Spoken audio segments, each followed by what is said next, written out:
How should the Buffalo Bills manage Week 18, and what's up with Josh Allen getting sacked 40 times? We're going to break that down and more today on Locked On Bills.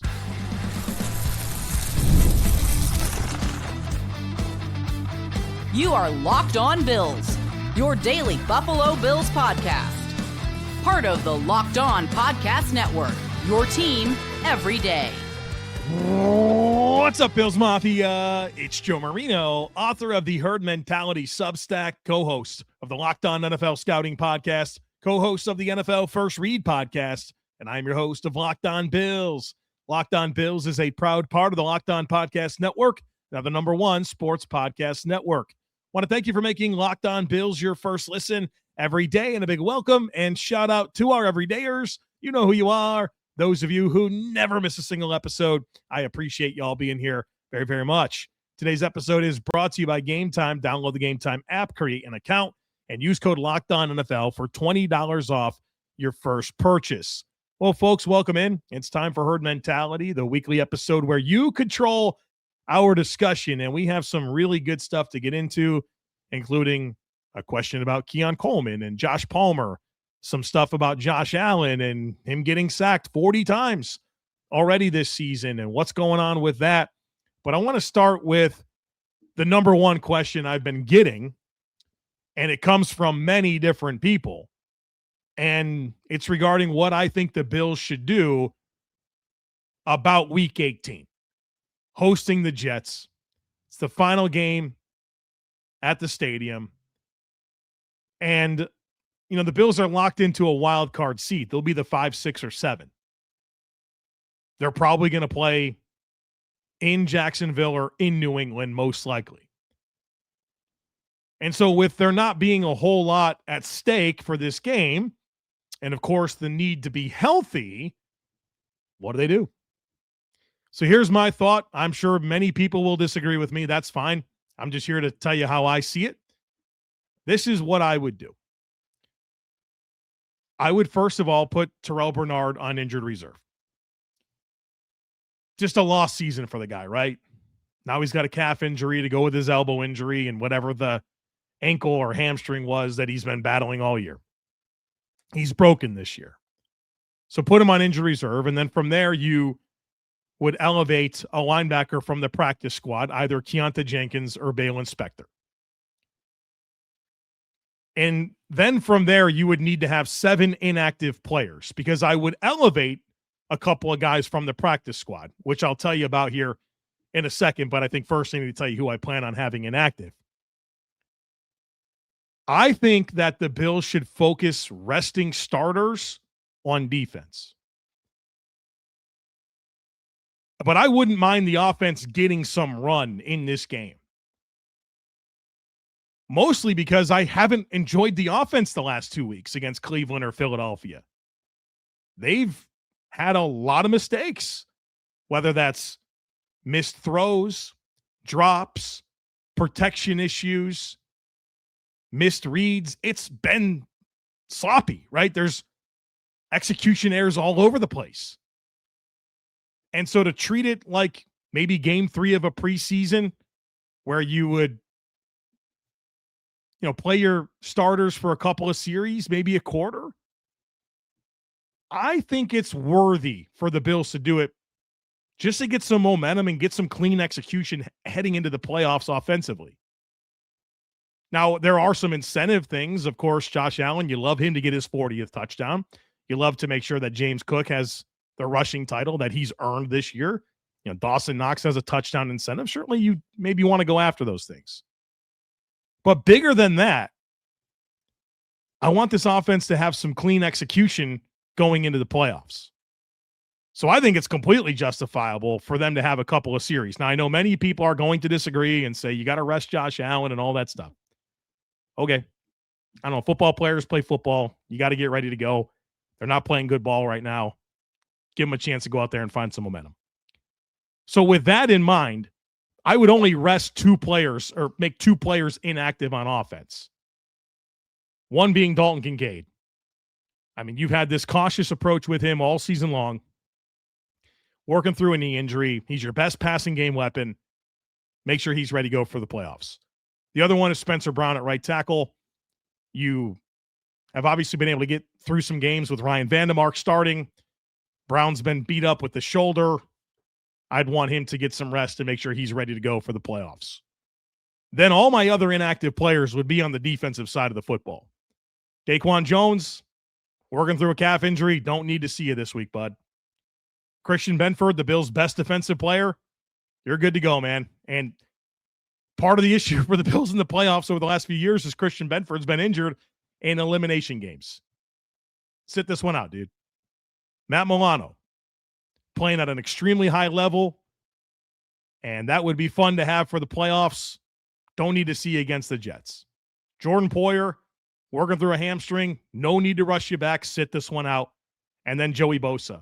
It's always been about Joey Bosa being healthy in the playoffs. And, of course, he's got the wrist deal. He's had the hamstring as well.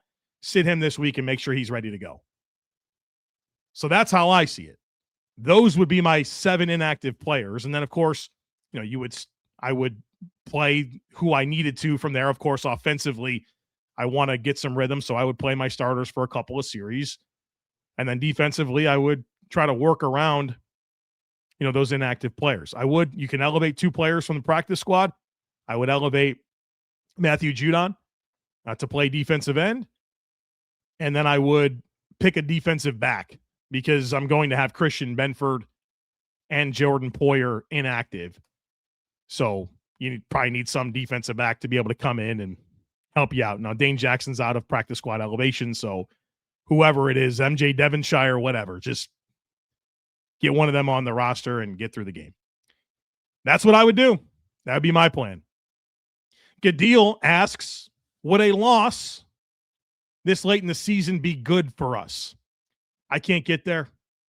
Now, I do reflect on that Philly game, and I don't find myself like super discouraged or concerned or anything like that. I think there's a lot of good from that game, especially defensively, some stuff in the drop back passing game. I think there's a lot of good to glean from that loss, and I don't find myself like fatalistic over it at all. In fact, I come away more encouraged than discouraged. But this is a veteran team. This is a battle-tested team. For some teams, maybe the sting of a loss late in the season could be a good thing, but I cannot get myself there for this football team. And if Miami beats New England, that Philly loss is going to sting bad. Or you can point to the Falcons loss or the first Patriots loss or the Dolphins loss or the Texans loss. They'll all sting. But that most recent one where you would then be a division winner, that'd be tough. So we'll see how it plays out. I'm hopeful to go to New England. That's my preferred matchup for the Bills in the wild card round. I want the chance to end their season because that would really nullify that division title that they were able to get this year. So I want that chance to go beat them. All right, we got more to do. Next segment, it's heavy Josh Allen conversation. I want to talk about the 40 sacks that he's taken this year, and then just about some of his process and maybe why there's some regression in some areas. We'll focus on that next year. Folks, be sure to stick with me. The NFL season is in full swing, and there's nothing like being at the game. The crowd noise, the energy, and cheering alongside other fans. Watching at home is great, but being in the stadium hits different. The frustrating part has always been getting tickets, waiting in queues, dealing with logins, and watching prices change right at checkout. That's why the Game Time app gives the advantage back to fans. It's the hack for unlocking amazing NFL tickets and experiences in just a few taps. The app is incredibly intuitive. You can browse, compare, and buy tickets in just minutes. And one of my favorite features is being able to see the view from my seat before buying, so there's no surprises. I have a new requirement when I go to an NFL game. I want to be in the bottom of the section. So I don't mind sitting in the upper deck, but I want bottom of the section. I'm not dealing with people standing up in front of me. I want to control that. I want to be in that front row, and Game Time is going to make sure that I get my preference there. And I really love this. I mean, all the fees are included up front. So the price you see is exactly the price you pay at the end. So take the guesswork out of buying NFL tickets with Game Time. Download the Game Time app, create an account, and use code LOCKEDONNFL. That's LOCKEDON NFL for $20 off your first purchase. Again, create an account and redeem code Locked On NFL for $20 off. Download the Game Time app today and get back to being there live. Welcome back, folks. Let's get into this Josh Allen conversation. I got this one from a bunch of people, so I'm not going to signal anyone specifically. Just many people sent in questions along this line of Josh Allen's been sacked 40 times. That's so many more sacks this year compared to last. What is going on? So let's talk about it. Let me give you some numbers here to really set the tone for this discussion. Josh Allen this year is getting pressured on 38% of dropbacks. That's 16th in the NFL. Last year, he was pressured on 32.5% of dropbacks. That's 14th. So relatively similar amount of pressure, but definitely a little bit more pressure this year. This year, he's getting sacked on 7.3% of dropbacks, which is 9th highest in the NFL. Last year, it was 2.6, the lowest sack rate in the NFL. So you have a massive spike in sack rate. You also have a massive spike in pressure to sack conversion rate. So this year, 19% of pressure on Josh Allen turns into a sack, 10th highest in the NFL. Last year was 8%, the lowest in the NFL, and like a historically great year of not allowing pressure to turn into sacks.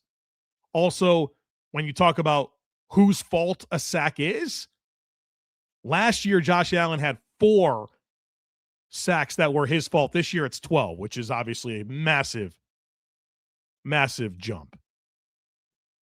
So what's the deal? They used 5-man blocking surfaces last year. That's not a new thing. They were the highest rate of 5-man blocking surfaces last year. It's lower this year. So they're doing more to help, right? They are keeping in tight ends and running backs more than they did last year. And that formula obviously did work really, really successfully last season. I think a lot of this has to do with how teams are playing the Bills, where I think they have a good understanding of Buffalo's protection schemes and they're able to stress them. I think you have more attention on Josh Allen in the pocket and a more of an emphasis from teams to keep him in the pocket. And a Bills offense, when you talk about the passing game, that has had zero stability with the available options for Josh Allen. So, like, before you even get into the talent level of Josh Allen's weapons, the availability piece has been a disaster. Your best one, Dalton Kincaid, has missed a bunch of games, and several of the games he actually played, you know, he's on a snap count and they're limiting him and they're trying to get him on the field, but keep him healthy. You go into camp and your top 3 receivers were very clearly Josh Palmer, Keon Coleman, and Khalil Shakir. Now, Khalil Shakir is like a role-specific player in the slot. Keon Coleman's a healthy scratch now like 4 times. That was the guy that you planned on funneling a lot of targets to, that you don't trust and obviously isn't helping your team. Josh Palmer has been banged up since camp, and he's a first-year player on the team, and he's not really able to stabilize with the offense. Elijah Moore, gone. Curtis Samuel, injured reserve. You have no stability with the receivers and tight ends around Josh Allen this year. I think that takes away from your rhythm. I think that takes away from comfort. Again, that's before we even talk about the talent level of these players. There's no stability. So I'm not surprised that there's a lack of rhythm a lot of times with this passing offense and how that affects Josh Allen's process and how that can lead to more sacks. So I think you have some issues setting protections, but mostly there's just a lack of stability, which probably leads to a lack of trust and confidence in terms of the weaponry around Josh Allen, not to mention the talent piece of it.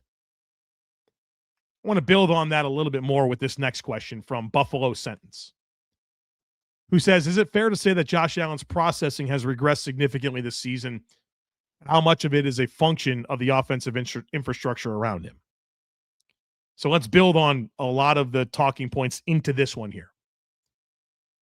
Josh Allen has reverted to some bad tendencies that have existed throughout his career that went away last year.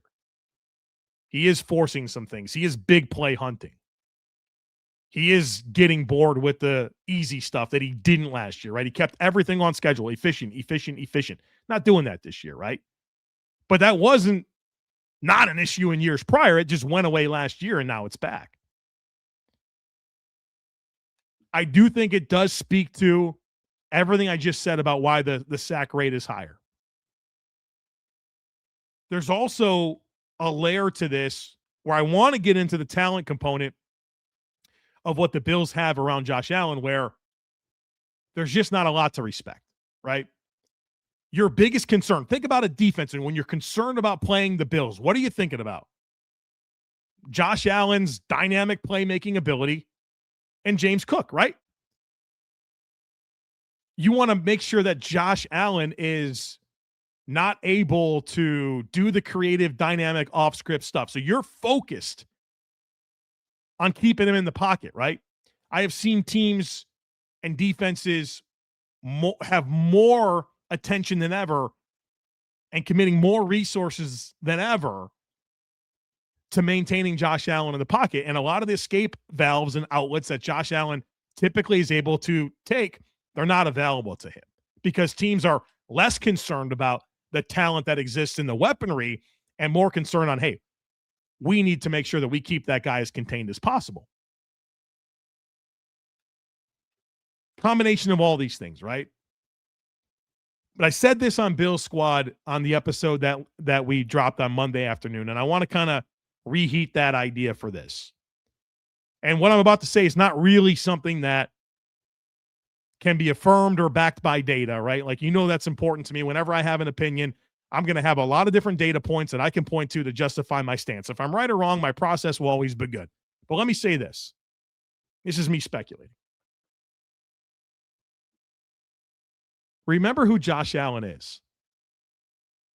Farm kid from California that didn't get any college offers, that had to write emails to everyone in the world to get a chance to play D1 ball. He goes to Wyoming. Flashy career. Obviously a ton of potential. He gets drafted in the top 10. He's the third quarterback picked. Criticized beyond belief through his draft process. A lot of doubt. You saw the headlines. A parody of a prospect. All the things, right? Then he becomes one of the elite NFL quarterbacks, putting up monster numbers. Still puts up good numbers, right? But you're looking at back-to-back years, and he's not going to pass for 4,000 yards. He plays quarterback for the most rush-aggressive team in the NFL.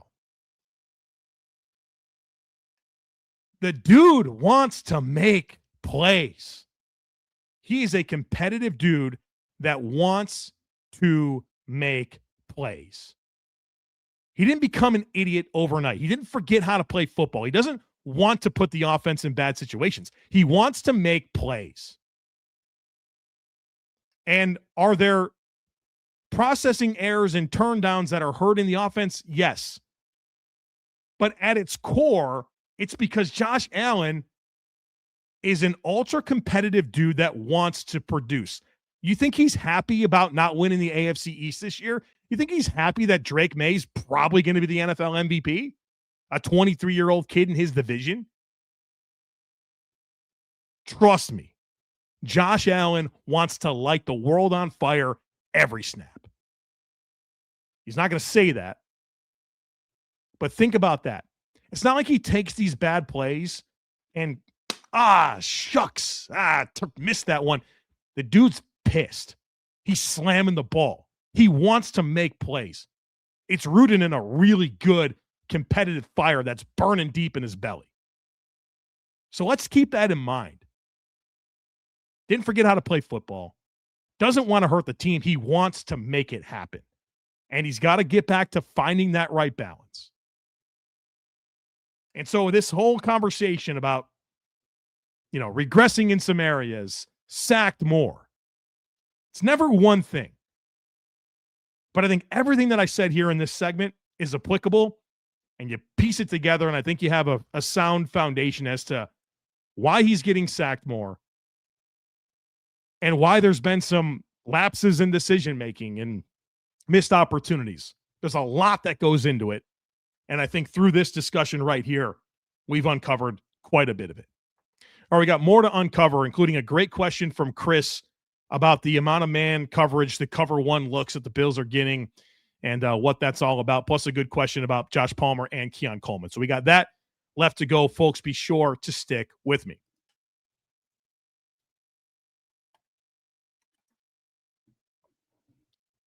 All right, folks, welcome back. Next question comes from Chris. This will kind of continue a lot of the stuff we just talked about. Chris says, the discussion this entire year has been about the rate at which opposing defenses play cover one, single high safety man coverages, since we don't have the receivers to exploit them.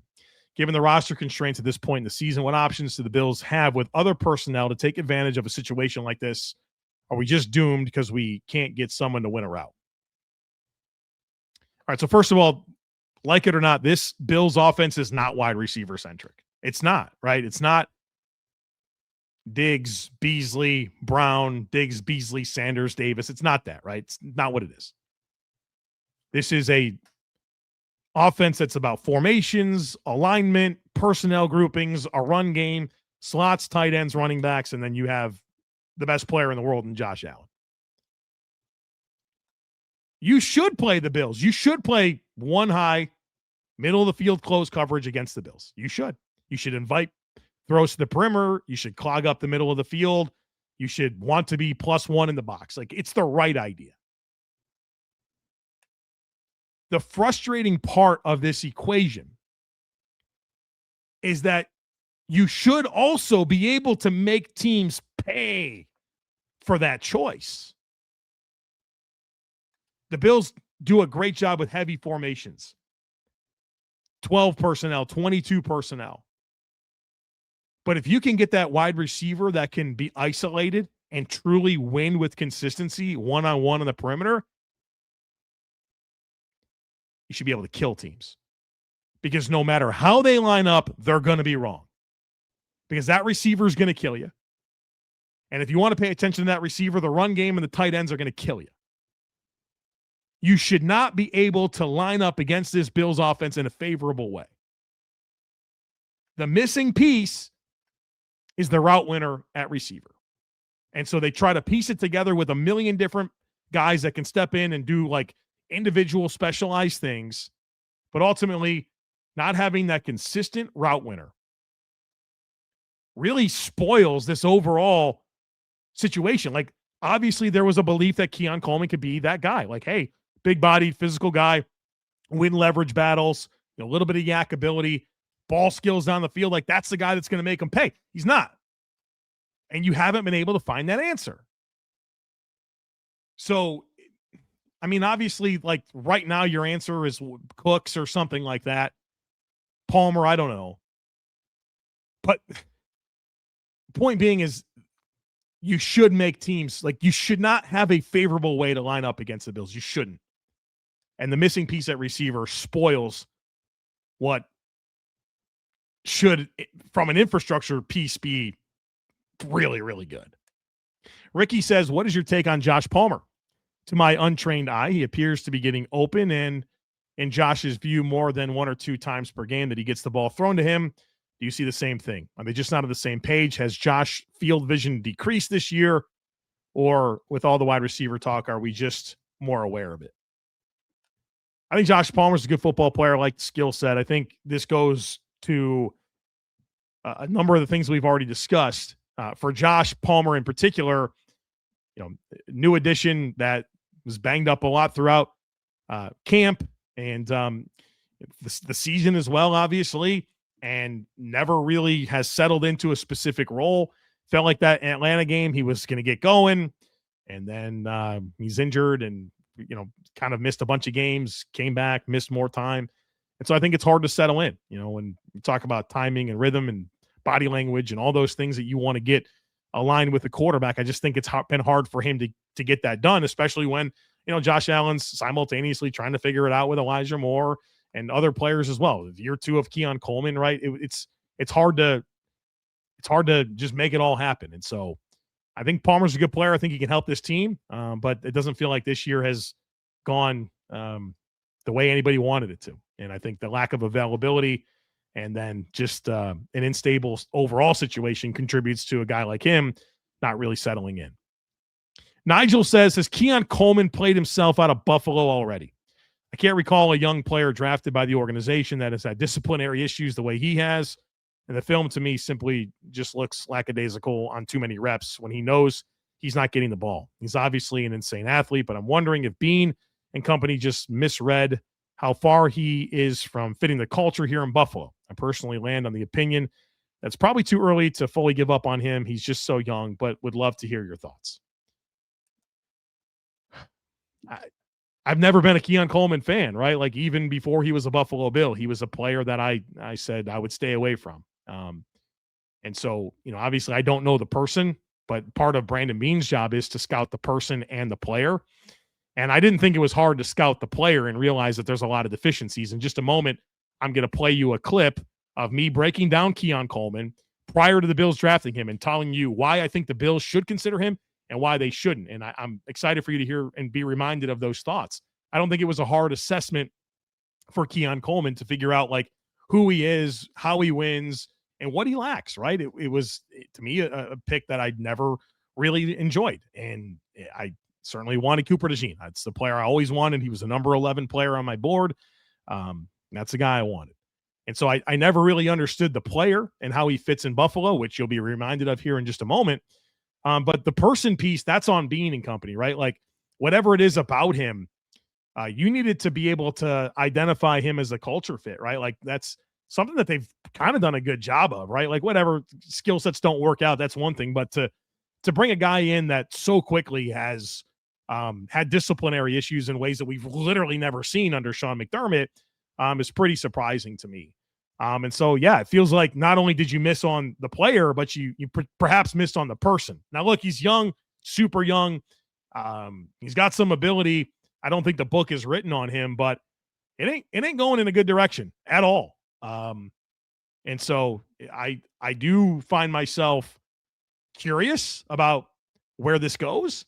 And is there a path forward in Buffalo, right? Is it already a point where he's got to have a change of scenery?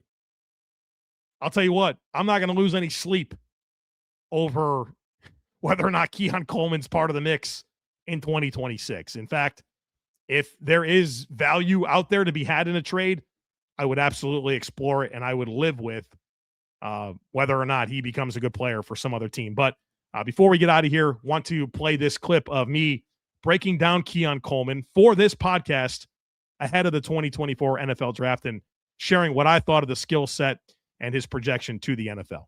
Why should the Bills consider drafting Keon Coleman?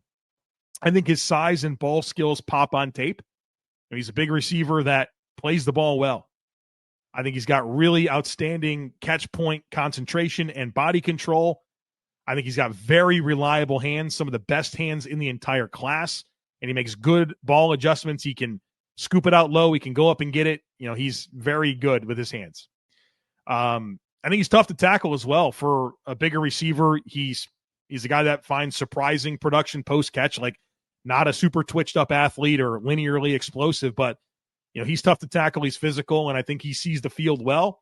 And he's also a guy that was an effective punt returner for Florida State in 2023, had 24 returns, also 19 fair catches, averaged 12.6 yards per punt return, and had one muff. So a pretty good season returning punts, and that's the harder skill set to find than the kick returners. So big receiver with good hands and ball skills. I think that's really what, in a nutshell, that's what Keon Coleman is. Now, what concerns are there about forecasting Keon Coleman to the Buffalo Bills? Well, I think he struggles to create space for himself as a route runner. I'm very underwhelmed with the route runner that is Keon Coleman. I think corners have a very easy time staying in phase with him. So many of his catches, like an unbelievably high percent of his catch opportunities are contested, and that's because he's not a separator. His speed is very gradual. He doesn't have good speed to begin with, and to get to top speed, it takes him a little bit of time, and that separation quickness is just missing from his game. When you ask him to change directions, when you ask him to stop and work back down the stem, there's significant throttle down He needs extra steps to be able to gather himself and change directions. And he's constantly having to play through cornerbacks, right? And that's a tough way to make a living at the next level. And then for a bigger receiver, I like some of the physicality that he brings to the table, but I want to see it more as a blocker. So I think this is a buyer beware prospect for me. I see the path for him to be productive at the next level, but I think more often than not, these guys that really are always in contested situations, like the highlight reel for Keon Coleman is unbelievable. You're going to love it. I mean, he makes some of the craziest circus catches you'll ever see. But when you watch this tape, snap by snap, I think you're going to become very underwhelmed with his ability to create space for himself, and you got to be able to do it in the NFL. So he's kind of a not-for-me prospect. I think he's kind of a power slot at the next level. And for the Bills, you got Dalton Kincaid as your power slot. I don't know. This would be an underwhelming choice for me if the Buffalo Bills were to make it. I think there's too many cautionary tales of this type of skill set not working out in the NFL. There's efficiency metrics with Keon Coleman that are very alarming, and he's just a not-for-me guy, and I'd let somebody else find out if he's going to be a good player at the next level. So there you have it, folks. Herd mentality in the books. Crossover Thursday coming up next. Talk to John Butchko of Locked On Jets and kind of get a feel for what's going on in that situation, their approach to Week 18. And obviously, big picture is really the story for the Jets, who having a dreadful season and don't look like they're in a position to be competitive. So I'm excited to hear what John has to say on Crossover Thursday. So don't miss it. Make sure that you're subscribed. Would love it if you took a second to rate, review, and share the podcast. Have a great rest of your day. Go Bills. Look forward to catching up with you again real soon.